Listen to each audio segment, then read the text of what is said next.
En una tarde gris de noviembre, bajo un cielo cubierto de nubes pesadas, Alejandro Rivas se bajó de su camioneta Suburban azul oscuro en una calle olvidada del sur de Guadalajara. El aire helado, que descendía desde el cercano río Santiago, se colaba con fuerza a través de su abrigo de lana italiana, ignorando el lujo del tejido y calando hasta los huesos.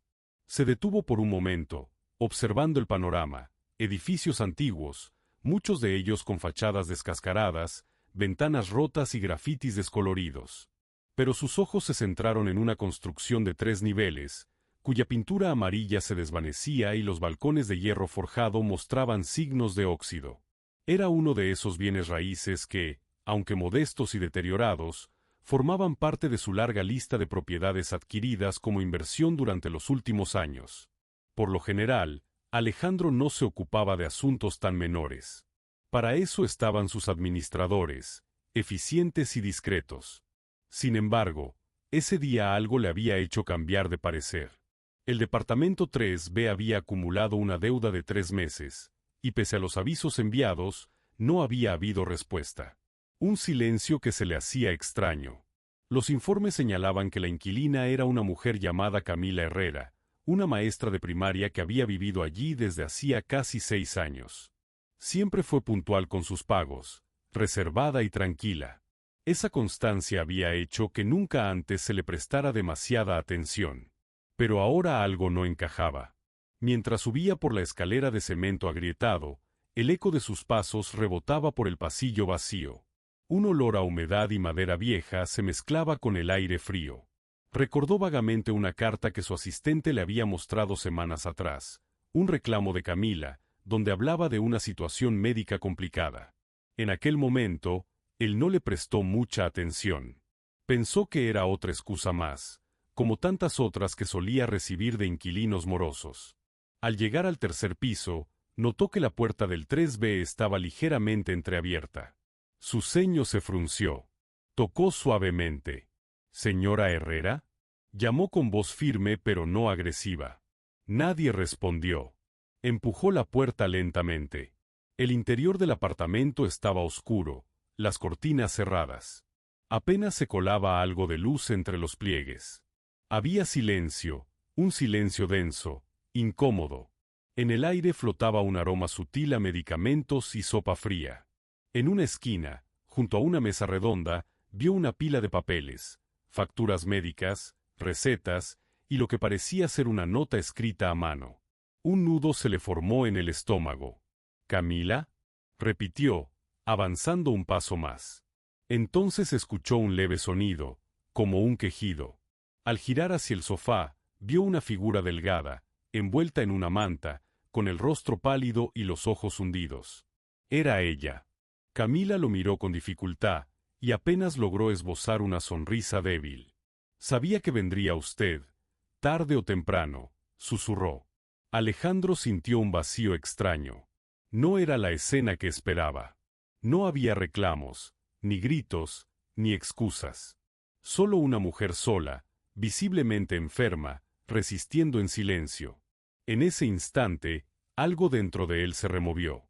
La deuda seguía allí, los 3 meses sin pagar también. Pero por primera vez en mucho tiempo, el empresario de mirada calculadora se encontró frente a una historia que no se resolvía con números ni contratos. Y, sin saber aún por qué, supo que ese día no sería como los demás. Alejandro no solo se fue sin mencionar la deuda esa noche. Una semana después, una madre soltera y una hija vivían allí. Mientras subía por las escaleras de madera que crujían con cada paso, Alejandro repasaba mentalmente lo que diría. Debía mostrarse firme, pero con respeto. No le gustaba perder el control, y mucho menos frente a mujeres o niños. Las emociones, por más intensas que fueran, debían mantenerse al margen. Ese era su lema desde hacía años. Fue una niña, de no más de 10 años, quien abrió la puerta. Tenía el cabello oscuro recogido en una trenza desordenada, y sus grandes ojos color miel lo miraban con curiosidad más que con miedo. Su voz era suave, casi como un susurro. «Mi mamá está trabajando», dijo, sosteniendo la puerta con una mano pequeña pero firme. Se presentó como Emilia. A pesar de su corta edad, Su tono era educado, casi adulto. Le preguntó si quería pasar, y de inmediato se ofreció a llamar a su madre por teléfono. Alejandro aceptó, con cierta incomodidad, y dio unos pasos hacia el interior.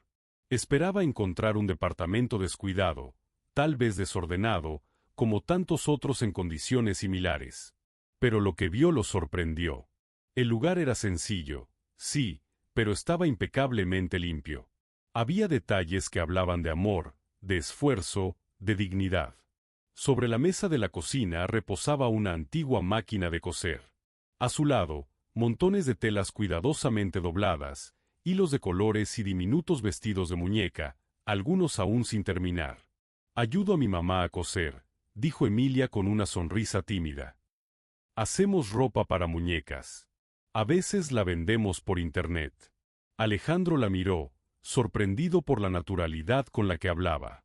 «Después de la escuela, en vez de ver caricaturas, me gusta estar con ella, aunque sea solo para pasarle los botones o cortar el hilo». No había queja en su voz, ni rastro de autocompasión. Solo un orgullo tranquilo, una madurez que no correspondía con su edad. Aquellas palabras, dicha con tal serenidad, comenzaron a remover algo dentro de Alejandro. Escuchó en silencio, como si el tiempo se hubiera detenido. De pronto, frente a él no había una simple deudora ni una niña cualquiera. Había una familia luchando. Una pequeña que ya entendía el valor del esfuerzo y una madre que, sin pedir nada, intentaba mantener la dignidad con cada puntada. En ese instante, una imagen se impuso en su mente, su propia infancia. Él también había crecido viendo a su madre trabajar hasta la madrugada, enlazando turnos dobles en una fábrica. Recordó el juramento que se hizo de niño, que algún día saldría de la pobreza, que jamás volvería a ver a su madre con las manos agrietadas y los ojos cansados por no poder pagar la renta. Pasaron casi 2 horas hasta que Camila regresó, agotada, con el uniforme arrugado y los zapatos gastados. Al verlo, su rostro se tensó por un momento. Pensó que venía a exigirle algo. Pero él no mencionó la deuda. No esa noche.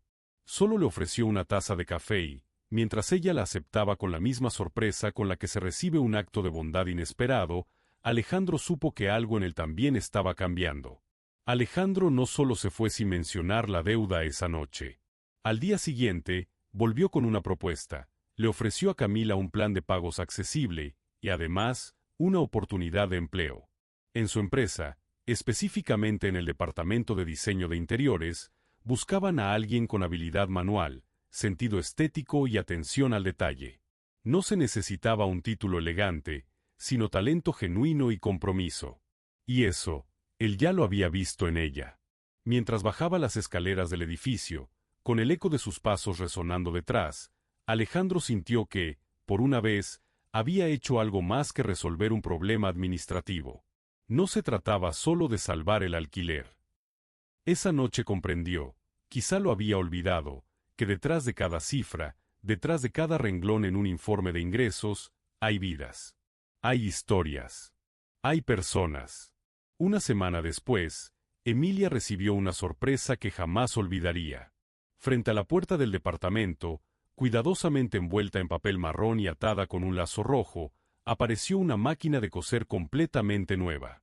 No había una nota, ni un nombre, ni una pista sobre quién la había dejado. Solo el gesto silencioso de alguien que había llegado buscando una deuda, y se fue dejando un acto de humanidad. Porque a veces, los números no cuentan toda la historia. Alejandro volvió a su oficina distinto.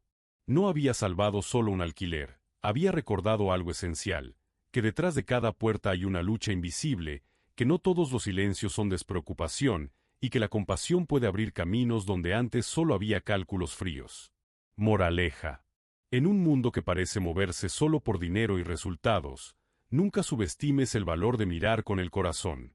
A veces, ayudar no arruina un negocio, lo salva.